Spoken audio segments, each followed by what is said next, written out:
नमस्कार साथियों, मैं आपका साथी दिनेश बोहरा। जिस तरीके से राजस्थान की राजनीति में आज भूचाल आ गया है, एक तरीके से ठीक आज से 1 साल पहले ही इसी तरीके से पायलट गुट के विधायकों ने सरकार के खिलाफ मोर्चा खोल दिया था। उसके बाद लंबी जद्दोजहद के बाद कांग्रेस की नेता प्रियंका गांधी ने समझौता करवाया था। आज उस बात को तकरीबन 1 साल होने आया है। उसके बाद दोपहर के 1 बजे के आसपास कांग्रेस के वरिष्ठ विधायक गुरामालानी से हेमाराम चौधरी ने अपना इस्तीफा विधानसभा अध्यक्ष सीपी जोशी को मेल के थ्रू, व्हाट्सएप के थ्रू और रजिस्ट्री के थ्रू, तीनों के जरिए भेज दिया। और उसके बाद से ही ज़बरदस्त तरीके से उठापटक का दौर जारी है।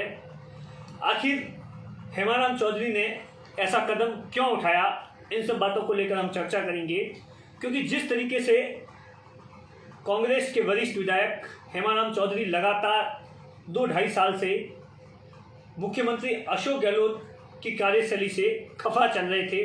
इससे पहले भी 2019 में भी हेमाराम चौधरी ने अपना इस्तीफा सीपी जोशी को सौंप दिया था, लेकिन उस वक्त मंजूर नहीं हुआ था।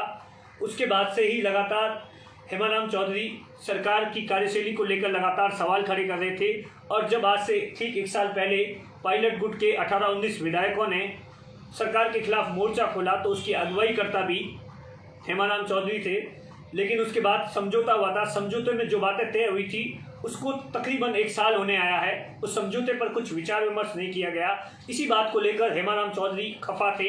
हेमाराम चौधरी ने हमसे बातचीत करते हुए कई बार इस बात का जिक्र भी किया था कि जिस तरीके से सरकार का कामकाज है, जो प्रॉमिस हमने किए थे और जिस प्रॉमिस पर जनता ने हमें चुना था, वो वादे पूरे नहीं हो रहे हैं। समय निकलता जा रहा है, 2 साल का समय निकल गया है, पीछे 3 साल है। अगर जो हम जनता के वादों पर खरा नहीं उतरेंगे तो आने वाले टाइम में फिर से 2023 में इलेक्शन जीतना मुश्किल होगा। इसके अलावा भी हेमाराम चौधरी ने पायलट को मुख्यमंत्री बनाने की भी मांग की थी। उसके बाद से ही लगातार हेमाराम चौधरी ने इसी बार जब विधानसभा का अंतिम जो सेशन चल रहा था, उस दौरान भी दबंगई से अपनी बात रखी थी कि अगर जे सरकार को मुझसे नाराज़गी है तो इस बात से वो मुझे दोष दे, लेकिन मेरी जनता, गुरामालानी की जनता को दोष नहीं दे। इस तरीके के हेमाराम चौधरी ने अपने भाषण में भी कहा था। तो लगातार सरकार की जो कार्यशैली है, तो कहीं ना कहीं ये सब कुछ बातें एक बात साफ कर देती है कि हेमाराम चौधरी को सरकार की कार्यशैली से नाराज़गी थी। उनका कामकाज नहीं होता था। उनके कामकाज का मतलब इतना सा है कि हेमाराम चौधरी अपनी गुरामालानी की जनता का कामकाज करवाना चाहते थे, जिसको लेकर न तो कोई अधिकारी सुनता था, न कोई मंत्री सुनता था। और इसी बात को लेकर हेमाराम चौधरी लगातार अपनी बेबाक बात बार बार रख रहे थे। उन्होंने मीडिया से बातचीत करते हुए कई बार बताया कि किस तरीके से वो गुरामालानी क्षेत्र की समस्याओं को लेकर यहाँ के अधिकारियों से लेकर मंत्रियों को फ़ोन करते हैं, लेकिन कोई भी उनकी सुनवाई नहीं कर रहा। तो बार बार, क्योंकि हेमाराम चौधरी एक इमोशनल व्यक्ति है, इससे पहले भी जब भी हेमाराम चौधरी का कामकाज नहीं होता था, उनकी जनता का कामकाज नहीं होता था, तो वो सरकार के खिलाफ बेबाक मोर्चा खोल देते थे। हेमाराम चौधरी के अगर जो राजनीतिक सफ़र की बात की जाए तो वो 6ठी दफ़ा विधायक बने हैं। इससे पहले वह गहलोत सरकार में राजस्व मंत्री, वसुंधरा सरकार में प्रतिपक्ष के नेता रह चुके हैं। इस कारण से उनका एक ओहदा अपने आप में बहुत बड़ा ओहदा है। और जिस तरीके से पायलट गुट ने सरकार के खिलाफ मोर्चा खोला था, तो उसके बाद से ही वहाँ से जिस तरीके से लगातार हेमाराम चौधरी अपने वीडियो बनाकर सरकार के खिलाफ मुख्यमंत्री की कार्यशैली को लेकर सवाल खड़े कर रहे थे।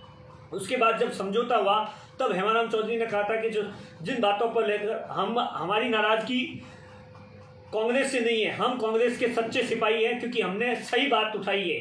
और हमने आला कमान को जो वर्तमान स्थिति है उसके बारे में रूबरू करवाया है। तो उसी को लेकर हेमाराम चौधरी, क्योंकि 1 साल का लंबा वक्त हो गया था, तारीख पे तारीख मिल रही थी, तारीख पे तारीख मिल रही थी, जो सरकार के जो प्रियंका गांधी के समय बातचीत में होनी थी, एक कमेटी बनाई थी, कमेटी ने भी कोई ऐसा कोई कामकाज नहीं किया था। जिस तरीके की खबरें आई थी कि अक्टूबर में कुछ मंत्रिमंडल का विस्तार हो सकता है, दिसंबर में विस्तार हो सकता है, जनवरी में हो सकता है, या कुछ इस तरीके की बातें आई थी, लेकिन ऐसा कुछ भी नहीं हुआ और इस दौरान कोविड की दूसरी लहर आ गई।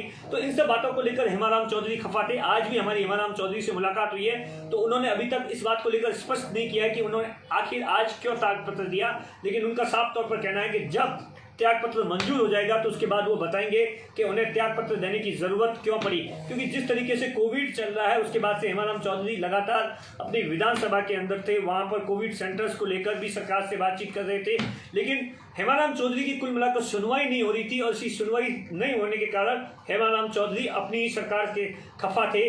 आज भी हमारी काफ़ी बातचीत हुई है, उनका साफ तौर पर कहना था कि इस्तीफा क्यों दिया है, इस बात का खुलासा वह इस्तीफा मंजूर होने के बाद करेंगे।